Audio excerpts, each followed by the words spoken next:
Hello from Diplomatic Language Services, and welcome to our podcast, Language Matters. We make language accessible to everyday people by discussing features which may not exist in other languages. I'm your host, Molly Sampson.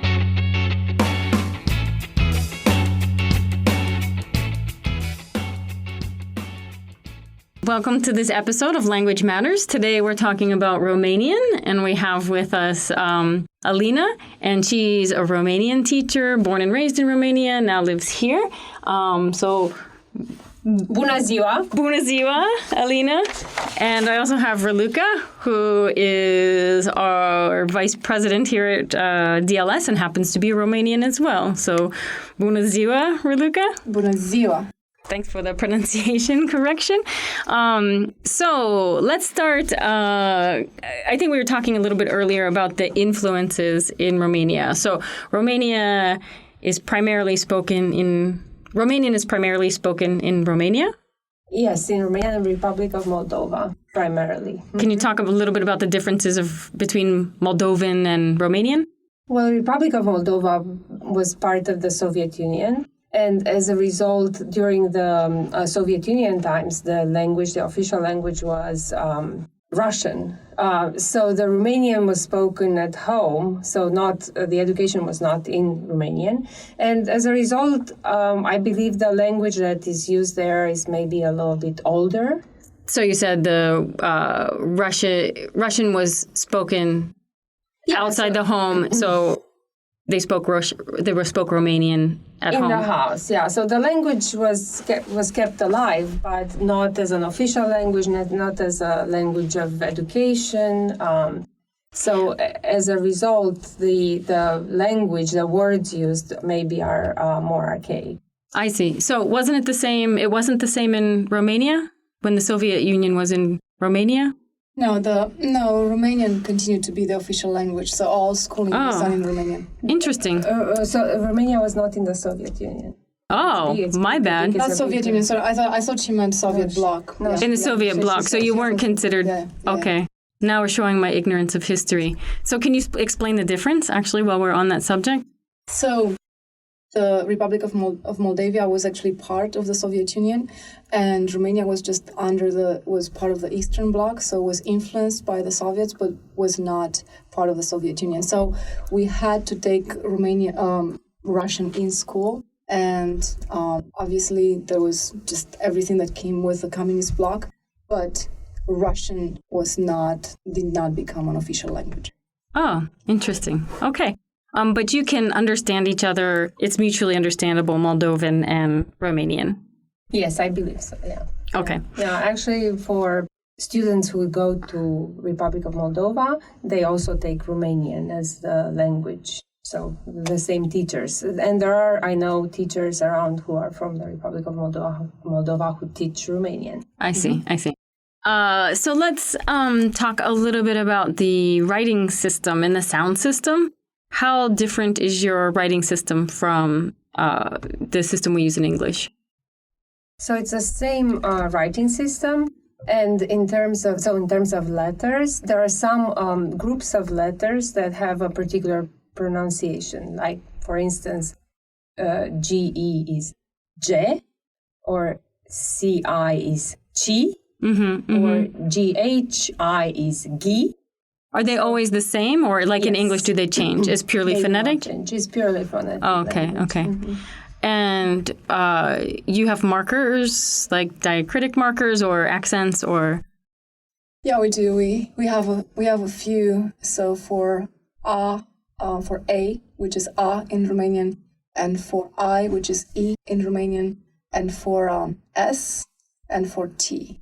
So you put a mark above or below the letter? Yes, and it changes the pronunciation entirely. Do you have one that is confusing, that maybe English speakers confuse all the time because it's the same? The pronunciation is really different. It's hard to confuse them. So, for example, in mulțumesc, that's it's a T. So ts is a T written with like a comma underneath. So it changes from t to ts. Okay. So an entirely different sound. I also like, for instance, the A would be A without diacritic or accent, and then it could have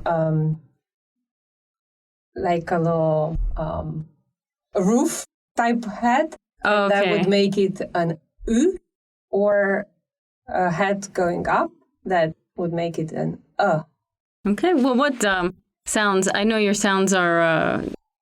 We were talking about the R before. Can you guys? You want us to roll our roll Rs? your R's. Is it the same as? It's a different roll than Spanish, right? It doesn't sound to me like. I would think it's not quite as strong, maybe, or it's in Spanish or in French sometimes.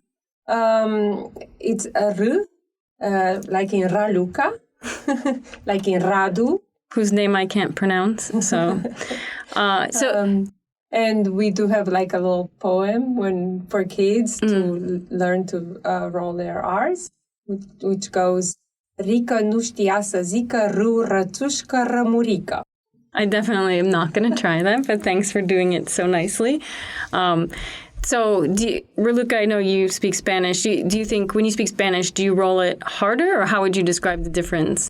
I think Anna right. It's probably just a bit harder in the stronger in Spanish, but it's just slightly lighter. I see. Yeah, Raluca.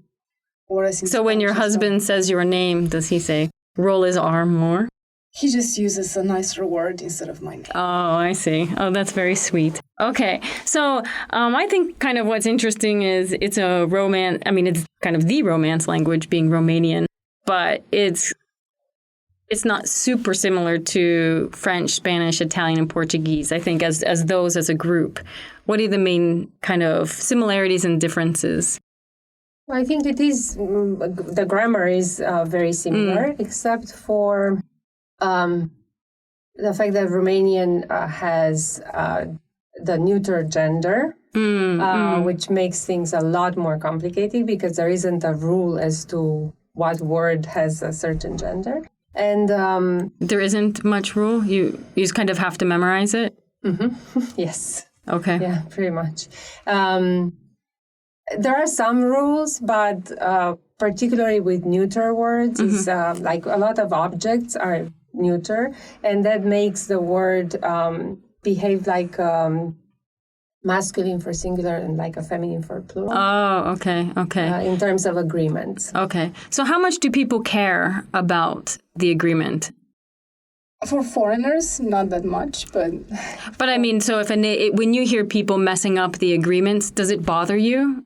It does. Okay. Yeah, so like, yeah. Yeah. I, as far as I'm concerned, I think it's... the agreements are very important.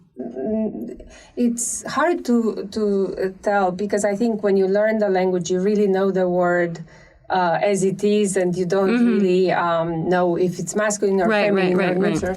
But in terms of making, not making the agreement between singular and plural, like the verb and the noun, that's always a sign that, somebody's not very educated or is not making an effort. I see.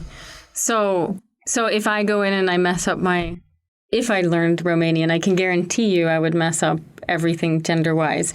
Do I sound uneducated, or do I just sound like kind of I didn't study well? No, I think people are just very appreciative of foreigners learning Romanian. They don't expect it. It's not one of the big languages. So people really appreciate. And they would accommodate. They will not believe that you're uneducated. So they would really be impressed that you speak the language. Okay, we'll go with that version of it. So we're talking about other Romance languages. Which language would you say it's closest to of the other Romance languages? It's probably Italian. Romanian and Italian are pretty close. In the past, when TV programming was not really broad in Romania, a lot of Romanians were watching Italian shows, and they could just easily understand that. And probably after Italian, I would say French, just because in like late 19th century there were a lot of words imported from French. Well, speaking of imported words, what kind of what do you borrow from outside languages? So a lot of, maybe there's some Russian influence, maybe there's some English fluence for newer words. Where do you find a lot of your words being borrowed from? So yes, depending on the historical period, Romanian has borrowed whether from Turkish, as the principalities were under the Ottoman Empire for 600 years. They've borrowed from Slavic languages. We like to say about ourselves that we are a Latin island in the Slavic Sea. In terms of Is language. it true? I guess it's true in terms of language. Yes, in terms of culture? Surrounded. In terms of culture, too. Yeah, very much so. Okay, Hungarian is not necessarily a Slavic language, but so it's not, we're not surrounded. But I think so we've borrowed from that. And as Raluca said, 19th and beginning of 20th century, the educated class was studied in France. So we have a lot of French influence in vocabulary, particularly like architecture or whatever it was industry that was important at that time. And now, obviously, from English because of social media and the internet. Can you give us some examples of the English words, how those sound in Romanian? They sound the same. We were just really? discussing, I guess. Yeah. So social media is translated as social media. It sounds exactly like social media. Yeah, and like and just Like? Facebook, Like on for Facebook. instance. Facebook, like, and yeah. I mean, we can think of other You don't examples, romanticize them much? Yeah, we put an ending to it, making it with a definite article, which is added to the end of the word in Romanian. So we would say like-uri, for instance. Okay. So tell me a little bit about, we talked a little about the grammar, we talked about neuter, but can you tell me what probably, besides neuter, is the hardest thing or an interesting thing for English speakers? Yes, what makes it both interesting and hard, it's the cases, I would think. Like, for instance, with my students, if I have a student who has studied Russian or Serbo-Croatian or Greek, who have experience with cases, it is much easier because they understand conceptually the dative and the genitive, which have in Romanian different endings. So is it much, much easier for an English speaker to learn Spanish or French or something and then move to Romanian? I think to learn Spanish or Italian, because they are phonetic languages, whereas French is not. I think French is, as difficult for different reasons. I see. Okay, so we always end the podcast with a proverb or a saying that you like, you think shows kind of Romanian culture. What are your favorites? I'm not sure about favorite. I personally don't like proverbs a whole lot.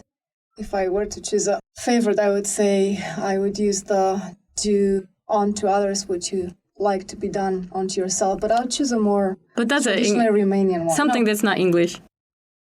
But there is a Romanian equivalent, and it's place altuia nu-i face. But it's translated the same, right? It's not true. I think this popular wisdom is old. It's of an old culture. So I don't think it's translated, but I think various cultures can come to the same conclusion over time. Ce ție nu-ți place altul nu-i face. Yeah, I agree. I like the concept behind this. So what you don't like, do not do unto others, and it's basically, as Alina was saying, it's not a translation, from English. It's just something that, it's good old Romanian wisdom. But another one that I find funny, for example, is basically translates as what you are afraid of, you're not going to escape.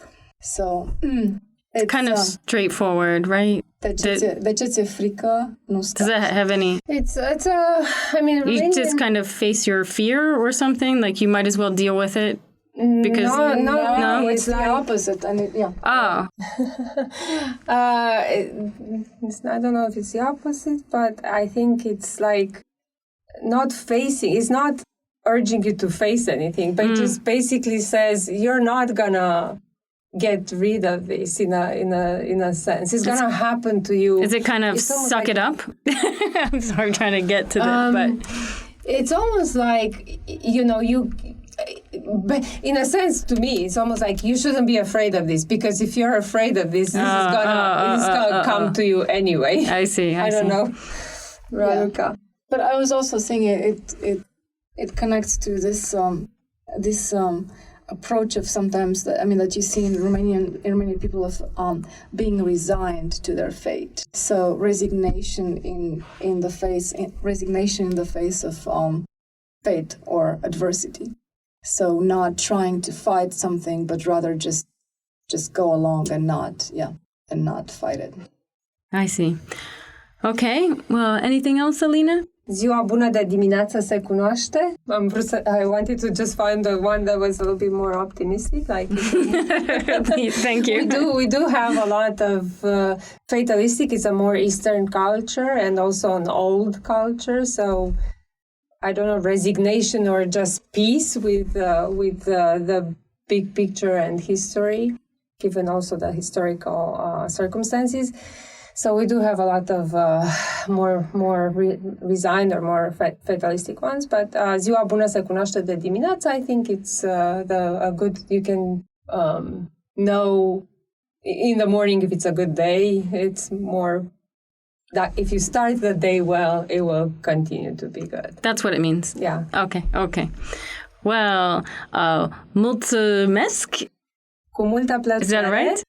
Plăcere. It's very good. Okay. Well, thank you very much for being here. And that's the episode of Romanian. Thank you for joining us for this episode of Language Matters. To our listeners, continue this conversation by tweeting us at DiplomaticLS or find us on Facebook by searching for Diplomatic Language Services.